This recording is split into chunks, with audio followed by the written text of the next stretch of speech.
Io ho tanta stima di te, non solo stima ma anche affetto, che mi farò parte attiva perché non solo il busto ma anche la statua di Carlo Felice possa...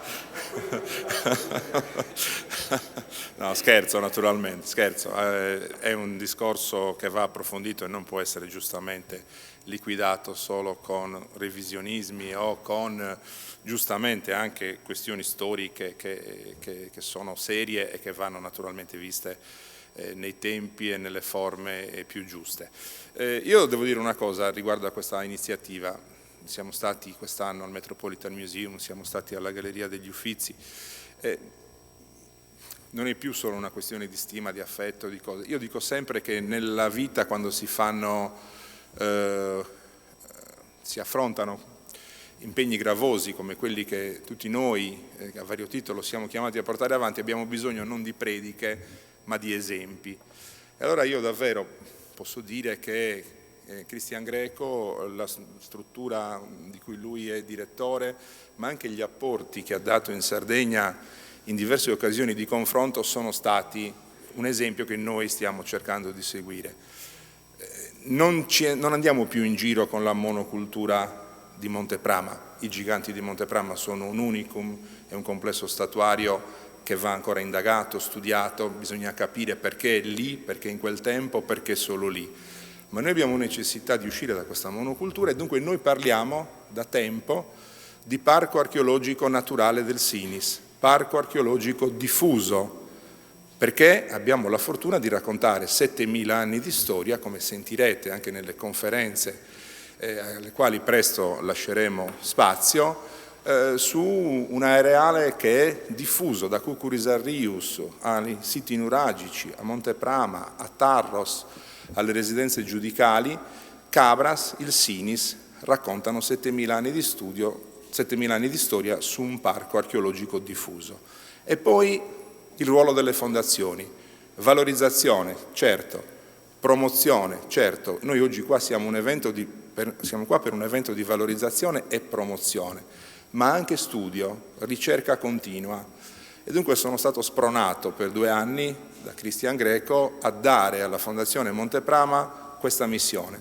Siamo finalmente riusciti a costituire un'area scientifica che ha un responsabile, siamo riusciti ad assumere 3 archeologi, assumeremo presto un restauratore, abbiamo nominato 4 curatori, uno per il museo, uno per il sito di Monteprama, uno per Tarros e uno per l'ipogeo di San Salvatore. Cosa fanno i curatori? Si prendono cura dei siti, dei reperti, ma li studiano, sono protagonisti appunto della ricerca continua.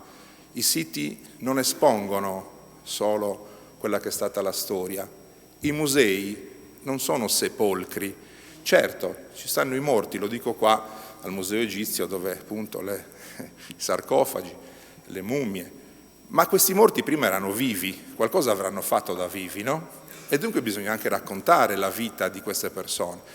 Io sogno per Cabras, per il Museo di Cabras, per i nostri siti archeologici, che non siano solo sepolcri, non siano solo cimiteri, non sia solo il racconto dei morti, noi vorremmo anche raccontare la storia dei vivi, quelli che poi ritroviamo oggi nei loro sepolcri, con le loro sepolture, con i loro corredi funebri che ci aiutano dunque a ricostruire, meno male che c'erano i corredi funebri perché ci aiutano a ricostruire anche la loro vita da vivi appunto.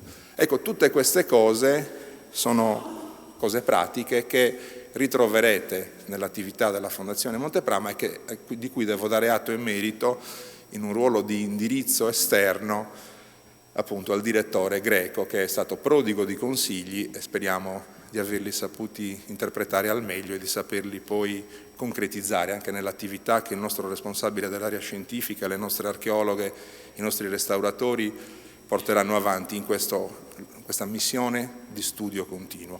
Chiudo dicendo la motivazione per la quale siamo qua è il tour che anche in questa stagione sportiva facciamo insieme al Cagliari Calcio e alla Fasi, e, diciamo così, l'occasione ce la dà il campionato di Serie A di calcio, in questo caso il Cagliari è tornato nella massima serie, dunque si confronta con le più forti società calcistiche italiane, ci porta nelle città italiane più importanti, che sono anche il luogo nel quale l'arte e la cultura vengono più valorizzate. Allora, quale migliore occasione di entrare in contatto, sfruttando appunto la ribalta e la diffusione mediatica dell'evento sportivo, che ahimè purtroppo è ancora superiore in Italia rispetto alla ribalta mediatica legata a un evento culturale.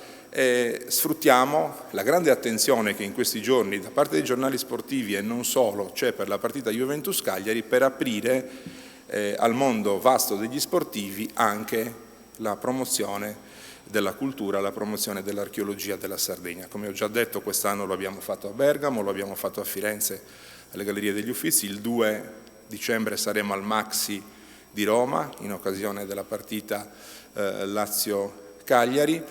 È un ribadire anche l'unione fra quelle che vorrebbero essere le eccellenze, ma forse ci stiamo elevando troppo, diciamo le realtà che sono più in prima fila anche dal punto di vista mediatico nel settore della cultura, nel settore dello sport e nel settore della rappresentanza dei sardi fuori dalla Sardegna. Ci siamo messi insieme, è una cosa non scontata, non banale, non usuale purtroppo in questo tempo. Abbiamo fatto rete, facciamo progetti comuni, siamo riusciti a lavorare insieme, a mettere insieme le energie per raggiungere un obiettivo comune. Dunque, qui al Museo Egizio sarà particolarmente evocativo sentire la prima conferenza, che è un viaggio in tutta l'archeologia sarda, non solo nel Parco Archeologico Naturale Diffuso del Sinis, e la seconda conferenza nella quale non vedrete solo Monte Prama, ma vedrete raccontati 7000 anni di storia nei vari siti che formano appunto questo Parco Archeologico Naturale. Lo chiamiamo naturale perché c'è, lo stiamo solo fotografando con le parole, non è ancora burocraticamente un parco autonomo, magari potrebbe diventarlo in futuro, c'è un'istituzione prevista dalle leggi italiane e anche sarde che danno autonomia ai parchi archeologici. Ecco, la Fondazione deve lavorare per consolidarsi, per dare gambe alla ricerca, per dare gambe alle sue infrastrutture e ai suoi siti, perché no, fra qualche anno potrà anche candidarsi ad avere lo status di parco autonomo come altri ce ne sono in giro per l'Italia. Nel frattempo grazie a tutti voi di essere qua, grazie naturalmente al Cagliari Calcio, alla Fasi, al Museo Egizio che ci ospita e a tutti i circoli dei sardi, ma anche alle persone che sarde non sono e che sono volute essere qui a questa conferenza per approfondire, il tema dell'archeologia sarda. Cedo la parola a Stefano Melis, che è direttore generale del Cagliari Calcio. Grazie Presidente. E intanto buongiorno a tutti. Sempre.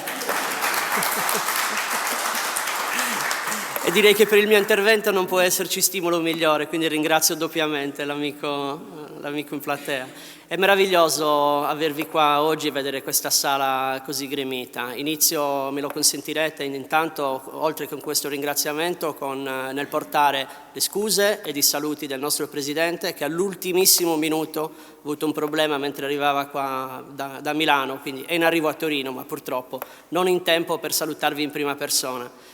Lo farò io. Farò del mio meglio per trasmettervi quanto è importante per Cagliari Calcio in realtà un'occasione, un evento come quello di quest'oggi. Noi abbiamo iniziato un anno fa un viaggio, un percorso meraviglioso in mano per la mano con la Fondazione Monte Prama. Eravamo in B, è vero, ma questo non cambiava veramente di una virgola in termini di passione, di senso di responsabilità e di orgoglio nel veramente essere dei veicoli, degli ambasciatori in qualche maniera della storia, della potenza, uso questo termine volutamente, di quanto la nostra Sardegna riesce ad offrire e di quanto riesce a raccontare. Lo dico spesso, l'ho detto anche ieri in un contesto assimilabile, simile, in un incontro promosso appunto dalla Regione Sardegna, dove si parlava di turismo destagionalizzato. Ecco, lo cito di proposito perché quello che la Fondazione Monteprama fa, il lavoro straordinario che li riconosco e il quale anche da sardo mi sento anche qui di ringraziare, è proprio quello, è cercare di valorizzare degli aspetti per i quali la nostra isola è meno conosciuta. No? Voi, quelli che non sono sardi qua tra noi, sanno benissimo che nella maggior parte dei casi si parla di Sardegna nei mesi estivi, per le nostre meravigliose spiagge, per quei luoghi incantevoli che noi stessi ci godiamo e raccontiamo. Sardegna è tanto di più, ed è tanto di più soprattutto anche in ambito culturale. E qui abbiamo un esempio che ritengo essere veramente straordinario e favoloso, e che grazie poi all'azione che si sta cercando con grande sforzo di portare avanti nel tempo, tante persone, tante realtà, tante comunità in Italia e all'estero stanno scoprendo. Dicevo prima che siamo partiti con la Serie B in altre città, in altri contesti. Siamo, dopo un anno di punizione calcistica, di purgatorio, siamo riusciti a tornare dove a noi piace stare e dove pensiamo che il Cagliari, da ottava club per tifoseria in Italia, dovrebbe restare. Non che debba essere regalato, ci piace guadagnarcelo. Questo ci permette però appunto in quel contesto di alzare l'asticella e di essere in realtà anche veramente di pregio e di primissimo livello, ed è anche per questo che dico oggi, aggiungo un termine rispetto a quelli che uso di consueto quando ho il vantaggio di essere su un tavolo come questo e di parlare dell'azione di Monteprama, no? del Sinis, della penisola del Sinis, del Museo Archeologico. Oggi aggiungo anche prestigio, perché essere ovviamente al Museo Egizio è qualcosa di grande e di molto bello. Il viaggio per noi continua, e quando dico alzare l'asticella dico di parlare ovviamente a platee sempre più ampie, far capire quanto veramente vale la pena scoprire il lavoro della Fondazione, che tra l'altro poi scoprirete poi successivamente con le presentazioni continua e si arricchisce nel tempo. Dico anche che un mese fa a Bergamo, quando era nell'ultima occasione in cui avevo parlato, calcisticamente eravamo messi un po' peggio, avevo comunicato ottimismo e oggi qua mi presento avendo mantenuto la promessa, quindi un mesetto dopo siamo anche più, insomma, in una posizione più bella, più serena, in una condizione più bella per coltello tra i denti e andare col nostro spirito a guadagnarci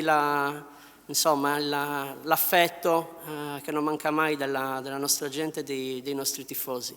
Esattamente come per il Museo Egizio a Torino andiamo in uno di quei contesti caldi, in cui però, vi dico, non mancano i nostri sostenitori, tanti sardi e tanti tifosi del Cagliari saranno oggi allo stadio con noi, cercheremo sicuramente di vendere cara la pelle e di avere un altro contesto di altrettanto pregio. L'auspicio ovviamente, che qui me lo consentirete in questi giorni, è di avere la stessa fortuna molto presto anche per noi a Cagliari.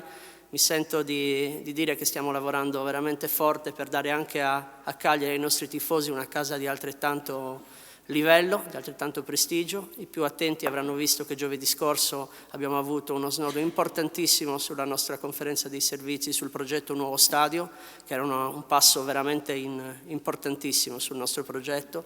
E ci tengo a sottolineare appunto come quello sia un qualcosa a cui il club ovviamente lavora durissimo. Ci sono decine di persone come professionisti che ci lavorano duro, con le amministrazioni stiamo lavorando su quello, e sugli aspetti tecnici ormai ci siamo. Ormai a 20 giorni invece da un'altra scadenza importante ci manca un ultimissimo aspetto, ci manca la conferma di un accordo di programma per lo spostamento dei fondi regionali confermati e promessi dalla Regione Sardegna.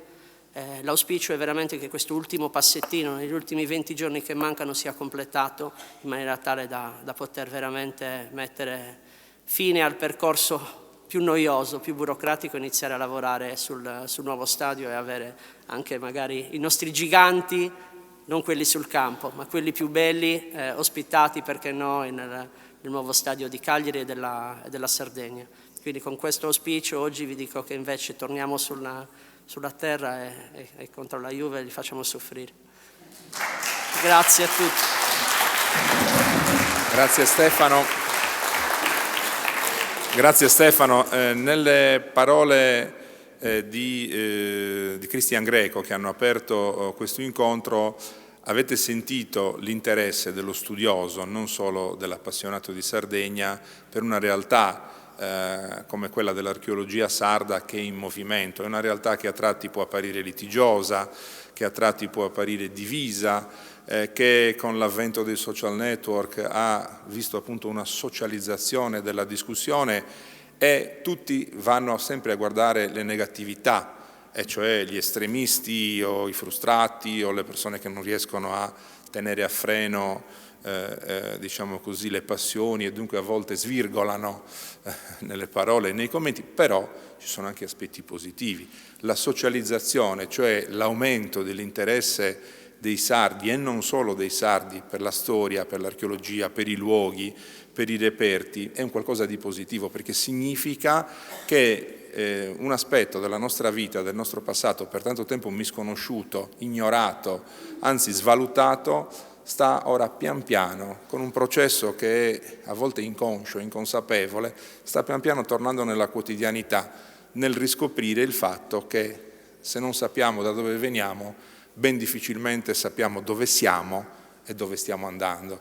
E dunque io non ci vedo solo negatività sul fatto che c'è animosità, a volte anche litigiosità e divisioni tra diverse opzioni e diverse ipotesi. Naturalmente poi la scienza è scienza, gli scienziati sono gli scienziati, chi ha più strumenti probabilmente è anche più attendibile, però a volte buone intuizioni o buone direzioni possono arrivare anche da appassionati che diventano esperti sul campo, anche se non hanno lo strumento scientifico. Bisogna rimanere lucidi e dare sempre, osservare le cose col giusto distacco e frenando, appunto mettendoci un po' di inibizione a volte nell'esprimere con troppa nettezza o con troppa forza o violenza verbale a volte la propria idea. Tutto questo lo dico così anche per rasserenare il clima ogni volta, poi non la commistione, la sacralità dei giganti di Monteprama col Cagliari Calcio, insomma siamo in una società dove viviamo, siamo presi da tanti messaggi, abbiamo la necessità di comunicare che mondi diversi lavorano insieme e possono lavorare insieme, e se in Sardegna lo facessero più spesso o si facesse più spesso in tanti diversi settori, forse avremmo una situazione meno frammentata e meno ristagnante, e si creerebbe più valore, si creerebbe più opportunità di crescita. Ma insomma questo è un ragionamento all'attere e io mi ci ritrovo nel quello che ha detto Stefano. Anche la questione dello stadio è un momento di crescita, un momento di modernizzazione, è un modo di guardare al futuro presentandoci non come parenti poveri al tavolo della Serie A, al tavolo dello sport professionistico, ma come una regione che ha le sue difficoltà, ma che non ha difficoltà e non ha senso di inferiorità nel confrontarsi col resto d'Italia e col resto d'Europa. La FASI, cioè il coordinamento di tutti i circoli dei sardi italiani e non solo, è un partner decisivo di questo progetto, partner privilegiato della Fondazione Monteprama e credo con molto piacere anche del Cagliari Calcio. Dunque in rappresentanza di questo mondo abbiamo anzitutto il Presidente Bastianino Mossa, poi forse avremo anche la possibilità di far salutare, dire qualcosa anche a chi ha lavorato per questo evento. Prego Presidente.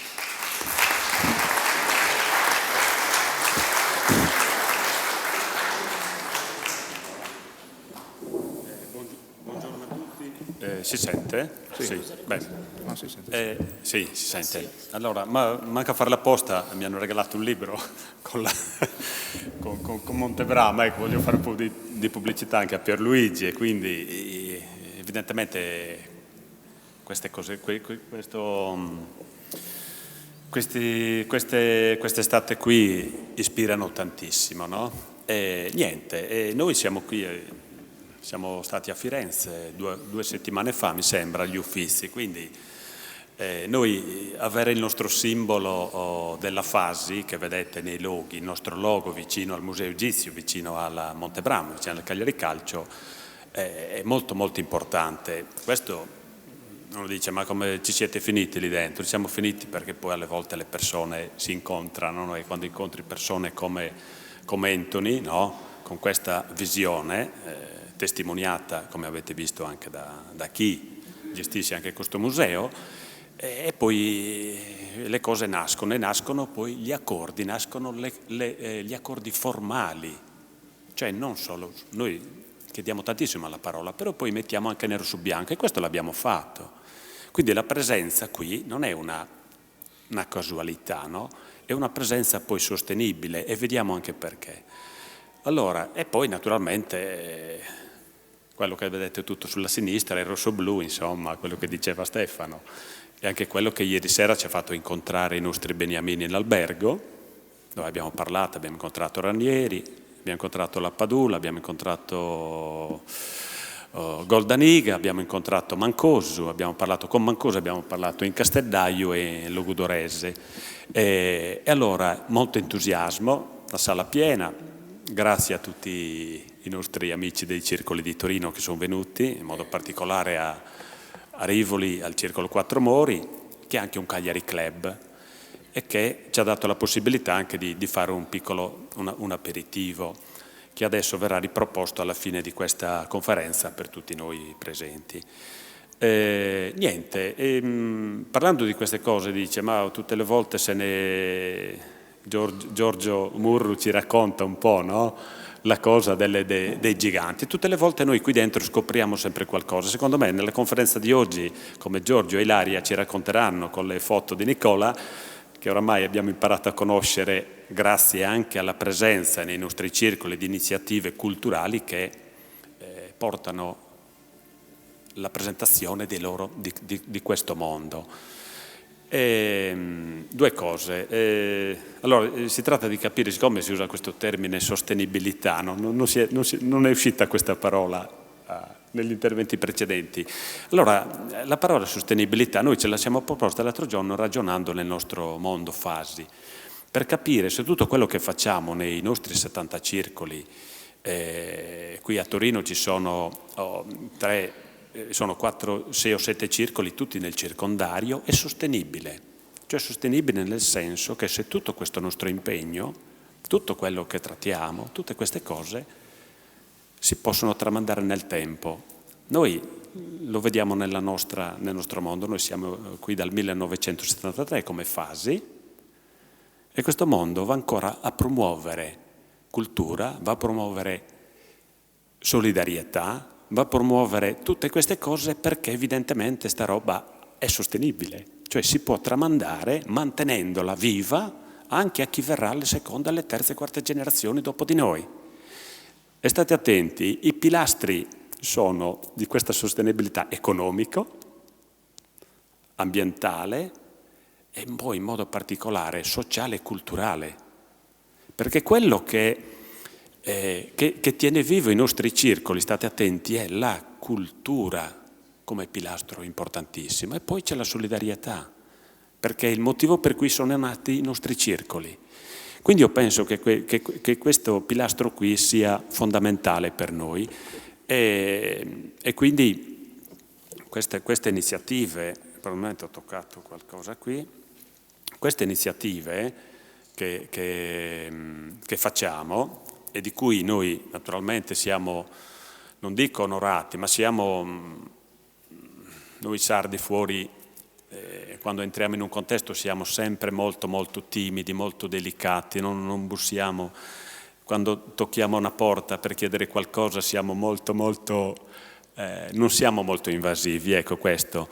E così lo facciamo anche con la Sardegna, che è un mondo, come sapete, per noi molto molto importante, perché c'è il nostro cordone ombelicale, comunque è attaccato ancora lì, metaforicamente attaccato, e questo lo dobbiamo lo dobbiamo curare bene. La questione poi, parlando di colori rosso-blu, io finché vedremo i colori del Cagliari e la statua di Carlo Felice, mi sembra, in piazza Ienne, sempre tappezzata di rosso-blu, teniamola lì, finché vuol dire che il Cagliari fa cosa. Poi chiudo con una nota che ho visto l'altro giorno su una TV regionale sarda che riguardava proprio l'azione della Fondazione Montebrama e della possibilità che dà di accesso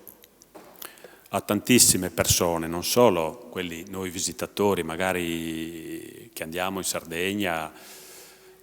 Considerate che il nostro mondo manda 70.000 persone col nostro servizio di bigliettazione, di cui Torino è uno dei pilastri.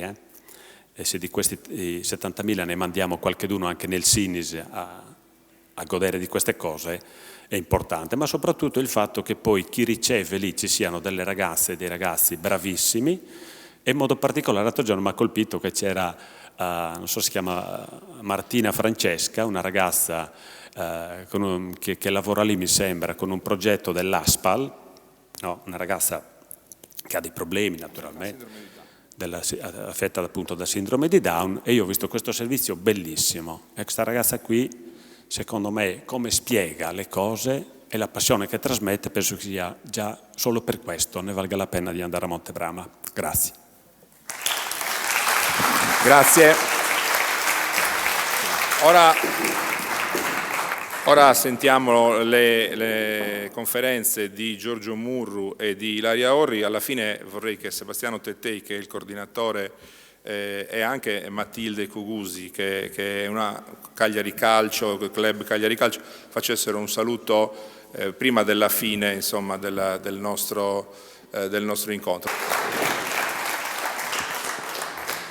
Il nostro sforzo è quello di parlare di archeologia, di valorizzazione dei beni archeologici e culturali, senza perdere niente dell'autorevolezza della scienza, con un linguaggio però che sia divulgativo, che sia fortemente socializzante appunto del tema del quale parliamo.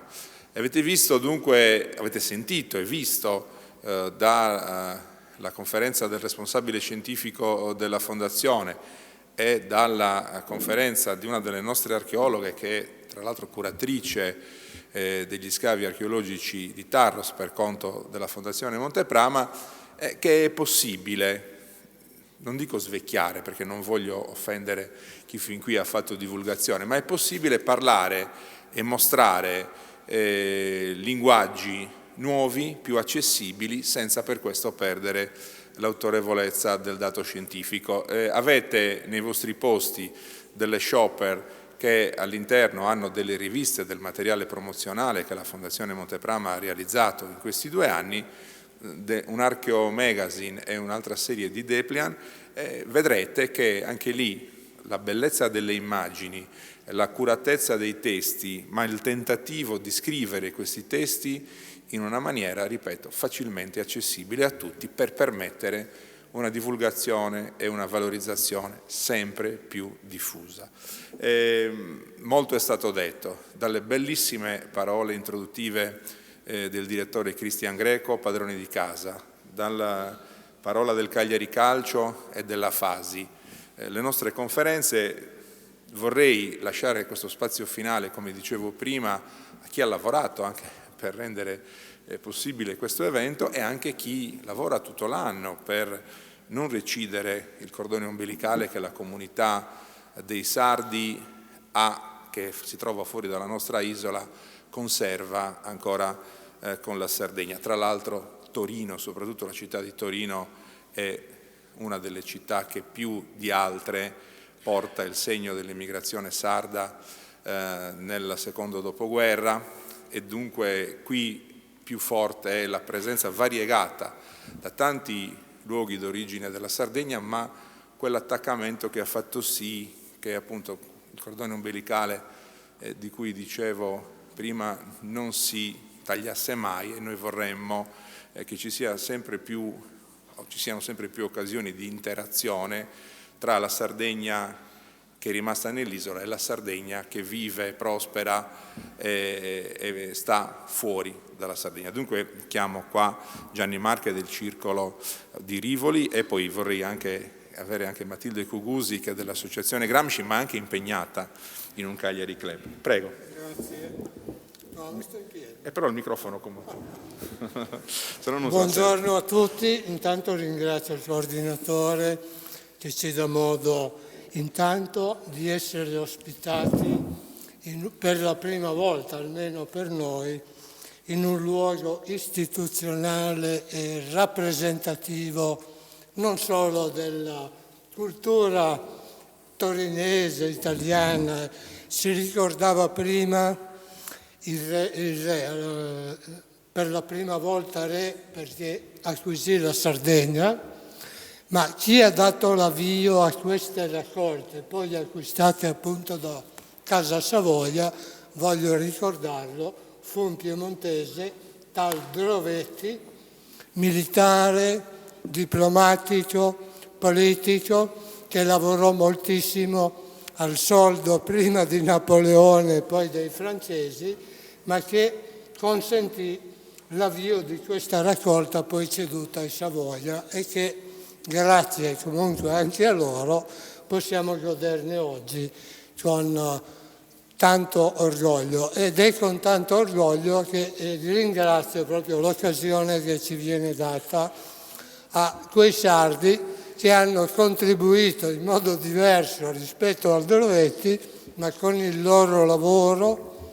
di dare una mano anche alla crescita di questa città. Io vi ringrazio e un saluto a tutti. Grazie.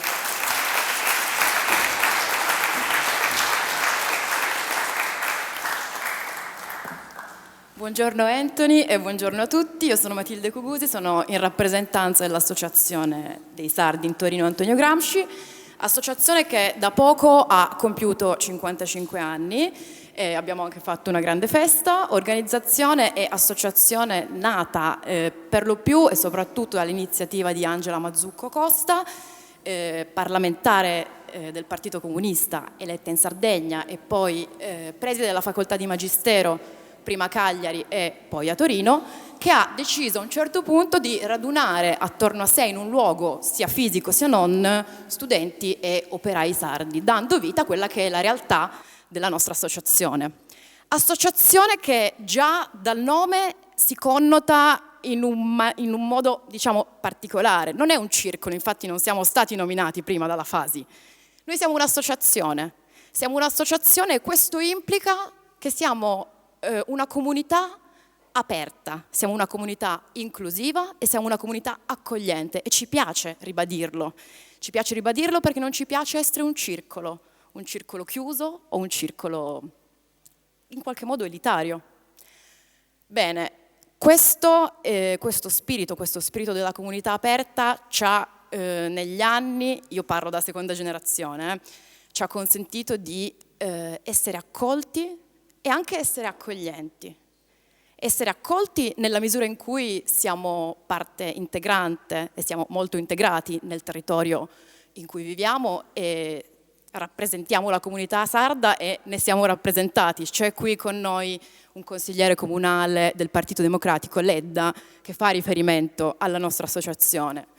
E siamo accoglienti nella misura in cui, essendo un'associazione di emigrati che hanno fatto i conti con quella che è stata l'esperienza migratoria e che hanno appunto metabolizzato quelli che sono i problemi dei nuovi arrivati in una determinata terra, abbiamo in qualche modo potuto offrire e restituire questa nostra esperienza a quelli che sono i nuovi migranti, ad esempio elaborando e organizzando iniziative appunto di solidarietà, iniziative come ad esempio per quanto riguarda gli stranieri, corsi di alfabetizzazione, oppure iniziative che riguardano e sono volte a tutelare i più deboli e i più vulnerabili, soprattutto in questi ultimi anni di pandemia. E detto questo, io saluto tutti e ringrazio tutti, e sono qui non tanto in veste di membro del direttivo, io sono una semplice socia dell'Associazione Gramsci, ci sono qui in sala membri autorevolissimi del nostro direttivo, per fortuna sempre con noi. Io sono qui soprattutto appunto in veste di fondatrice e, mi piace dirlo, presidentessa, declinandolo in accordo a quello che è il mio genere, del Cagliari Club di Torino. E quindi, indipendentemente da tutte le fantastiche e molto interessanti conferenze a cui abbiamo assistito, io oggi sono tesissima perché appunto per me è un derby, per me è un grande derby. Va bene. Grazie anche a Matilde Cugusi, ma il ringraziamento va a tutti voi. Devo fare su richiesta del nostro ufficio stampa, scusate, come quando uno deve spostare una macchina, no? Dunque alla fine si chiude con un'informazione di servizio.